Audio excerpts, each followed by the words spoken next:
The giants who once ruled the earth, were they real? The wind was dry and sharp that morning, sweeping across a forgotten valley in the Nevada desert. A team of miners had been searching for copper when one of their shovels hit something solid, something buried deep beneath layers of red earth. When they dug it out, the dust cleared to reveal a bone, enormous and heavy, longer than a man's arm. At first, they laughed. They said it must belong to a dinosaur, maybe a strange species yet to be classified. But when they lifted it, they realized it wasn't like any fossil they'd seen before. The bone was shaped like a human femur, only twice the size. The local paper printed the discovery the next day. Headlines screamed 12-foot skeleton found in Nevada mine. Photographs were said to have been taken, but none survived. Within days, the skeleton vanished, removed by government researchers, according to rumor. No official report was ever released. The site was sealed off. The miners were paid to stay silent. It could have ended there. Another desert myth, swallowed by sand and skepticism. But the same story began to echo elsewhere. In the remote plains of South Africa, explorers unearthed a massive skull, its jaw wide enough to fit a grown man's head inside. In India, near the banks of the Narmada River, villagers stumbled upon teeth the size of walnuts, perfectly human in shape. And in Patagonia, ancient grave mounds revealed bones so large they dwarfed the archaeologists standing beside them. For centuries, these finds were dismissed as hoaxes, the products of poor measurement or overactive imagination. Yet the same patterns repeated across the globe.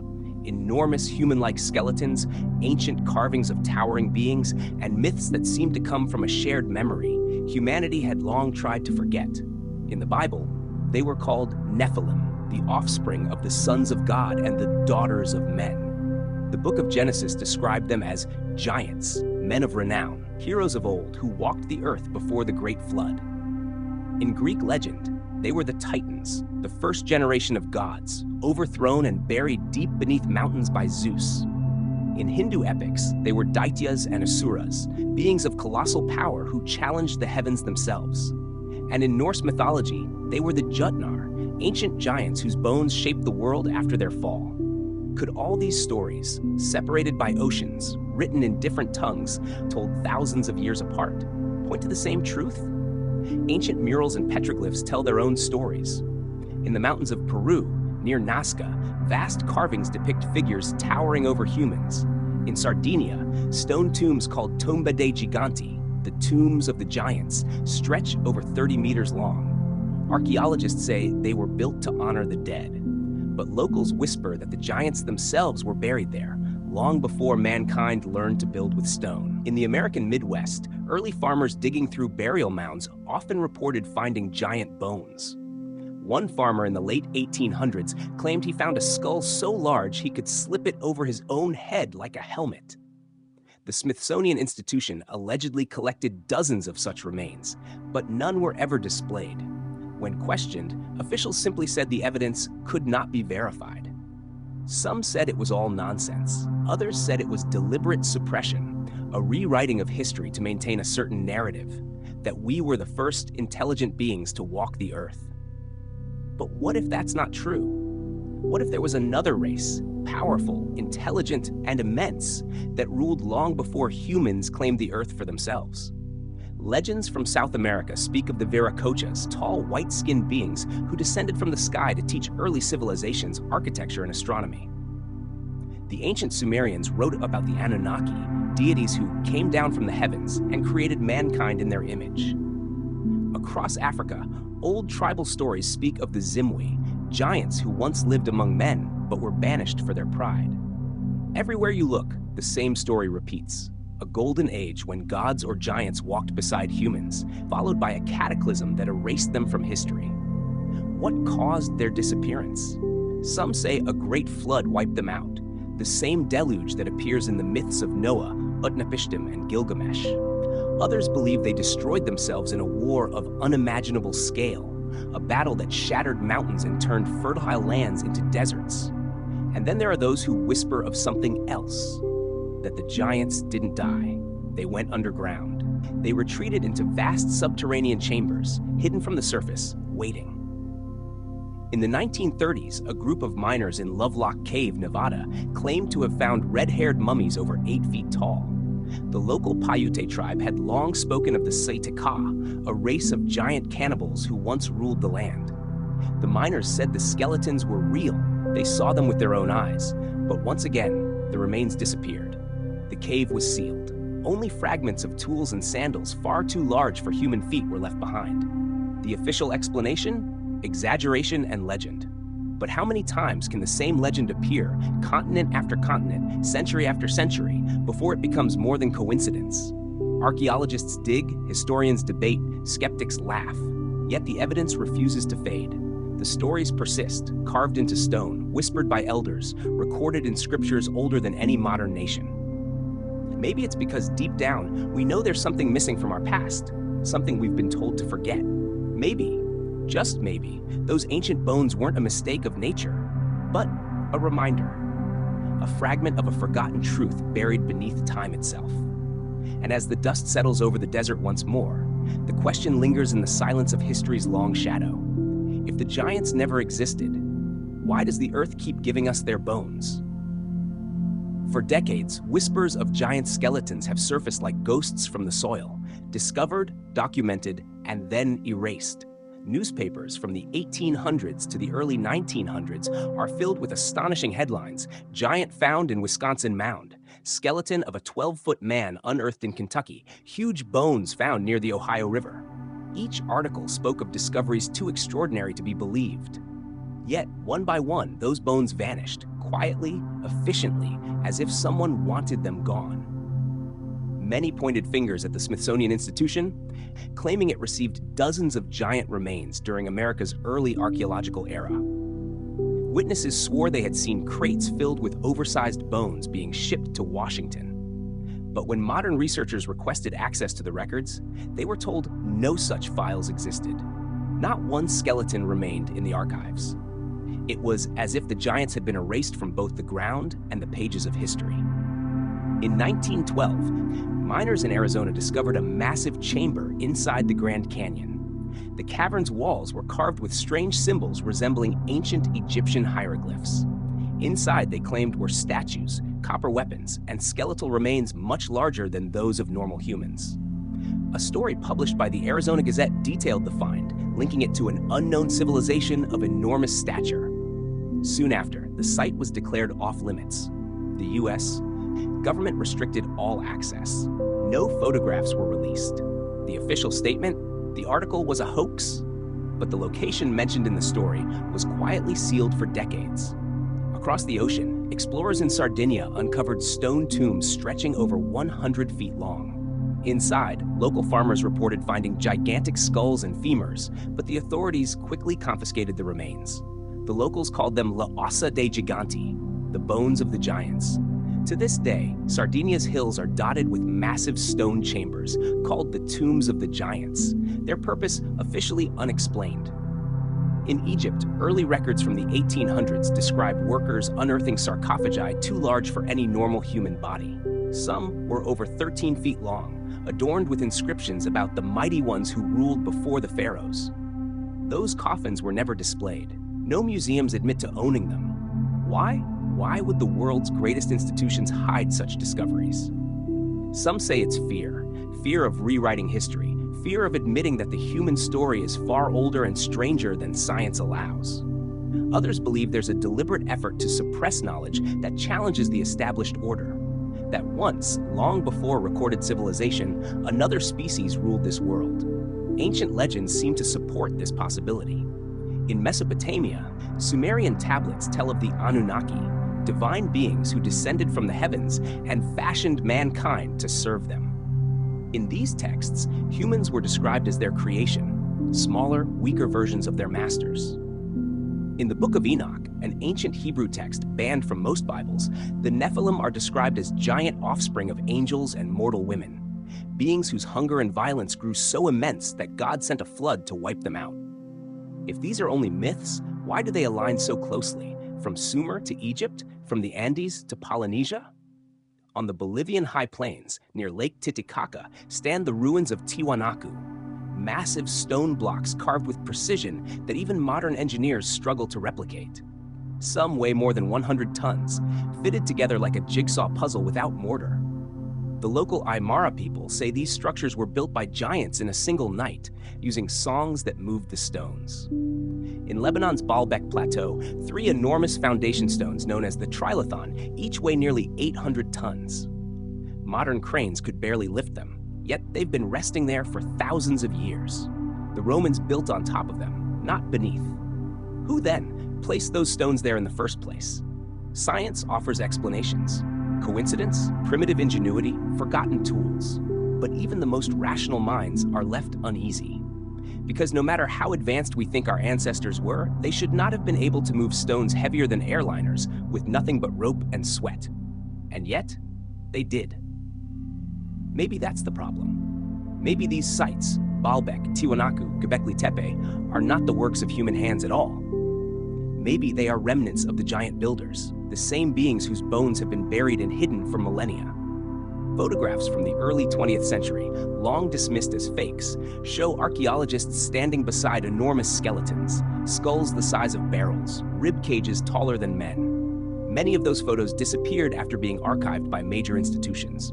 Some remain online today, labeled hoaxes, though their origins trace back to authentic expedition records. The pattern is too precise to ignore. Every discovery follows the same path: discovery, excitement, controversy, disappearance. In 1954, a group of American soldiers in Afghanistan reportedly found a massive humanoid being living in the mountains, over 12 feet tall, with fiery red hair and 6 fingers on each hand. They called it the Giant of Kandahar. The encounter was classified. The story leaked decades later, recounted by soldiers who swore on their lives that it happened. The official record, of course, denies it entirely. Maybe that's what all of this is. A denial too large to maintain, but too dangerous to confront. Because if the giants truly existed, if they ruled the earth before us, then humanity's entire origin story collapses. We would no longer be the first, only the inheritors of a planet that's ruled by beings stronger, wiser, and perhaps more divine. The ruins they left behind still stand, silent and eternal. The megaliths of Stonehenge, the Cyclopean walls of Peru, the buried cities beneath the desert, all whisper the same forgotten truth. And yet, the deeper we dig, the quieter the world becomes. Every bone recovered disappears. Every story is branded a myth. Every question is met with silence. Maybe the silence itself is the answer. Because if the giants really did walk this earth, if their bones still lie beneath our feet, then the greatest secret of human history isn't lost. It's being kept. They say truth is stranger than fiction. But what happens when truth becomes forbidden? When it's locked away, buried beneath layers of bureaucracy, and guarded not by myth, but by men. Somewhere between archaeology and conspiracy lies a shadow line, a place where evidence goes to disappear, bones that never reach museums, artifacts that vanish into private collections, documents marked classified before the public ever hears a word. In the 1930s, a small team of archaeologists in eastern Turkey claimed to have found enormous stone coffins near Mount Ararat, the same mountain where Noah's Ark was said to rest. The sarcophagi were carved from a single block of granite, each over 15 feet long. Inside, they claimed, were humanoid skeletons nearly twice the size of an ordinary man. The find was reported to the local government, but within days, the site was seized by military authorities. The lead archaeologist was silenced. The others simply vanished from record. A century later, the story is still dismissed as folklore. But the evidence, grainy photographs, journal entries, and fragments of correspondence still circulates in secret among researchers too cautious to speak publicly. Why the secrecy? Some believe it's because these discoveries threaten everything we've been taught about human origins. If giants truly existed, evolution as we know it would have to be rewritten. Our history books would be lies printed in plain sight. But what if the truth is even more unsettling? Not that the giants were our ancestors, but our creators? Ancient Sumerian texts speak of the Anunnaki, beings from the heavens who descended to Earth, bringing knowledge of agriculture, astronomy, and mathematics. They were described as great in height and shining like fire. The tablets claim they engineered mankind to mine gold for them, laborers molded from their own essence. It's just mythology, they say. Yet why does the same story appear in the Mayan Popol Vuh, in the Dogon legends of Mali, and in the ancient writings of the Hopi tribes? Why do these separate cultures, separated by oceans and millennia, all speak of tall beings who came from the sky, who shaped humanity, and who vanished after a great disaster? Some researchers believe these were not gods, but advanced beings, survivors of an older civilization that predated us. A civilization destroyed by cataclysm, leaving only fragments, immense structures, scattered bones, and stories carved in stone to warn whoever came next. What if those beings didn't vanish, but watched us rebuild from the shadows? There are whispers in military archives of excavations so secret they never reached the press. In 1947, months after the famous Roswell incident, U.S. Air Force documents mention an unclassified biological anomaly recovered from a crash site in the Southwest. It wasn't extraterrestrial, the report said. It was terrestrial, but ancient. The remains were described as humanoid, between 9 and 12 feet tall, with bone density incompatible with modern human physiology. The file ends abruptly. The pages that follow were redacted. Black ink over black truth. By the 1960s, stories began to circulate among field researchers. Rumors of a classified vault beneath the Smithsonian, nicknamed the Hall of the Forgotten. Inside, they said, lay the bones of the giants, sealed in crates, guarded by silence. No proof exists, of course, only whispers and warnings.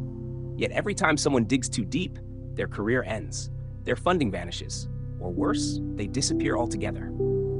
Maybe it's just coincidence. Or maybe someone wants the giants to remain legends. Even modern DNA studies have raised uncomfortable questions. In 2003, scientists discovered what they called non-human sequences in ancient human remains from Paracas, Peru, elongated skulls that didn't match any known lineage. Instead of sharing results, the data was quietly removed from public access.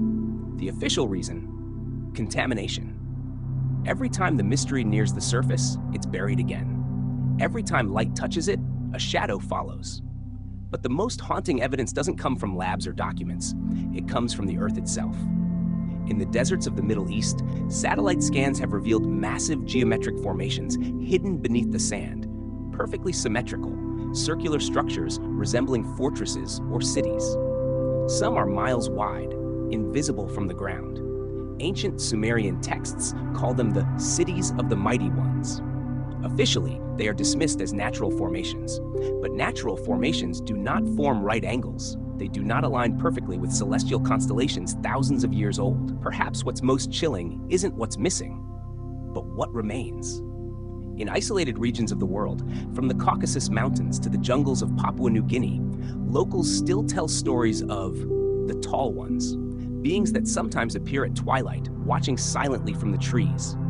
They say these creatures are not spirits, but survivors, the last of the giants, wandering in exile. An old tribal elder in the Solomon Islands once said, "They are not gone, they went below."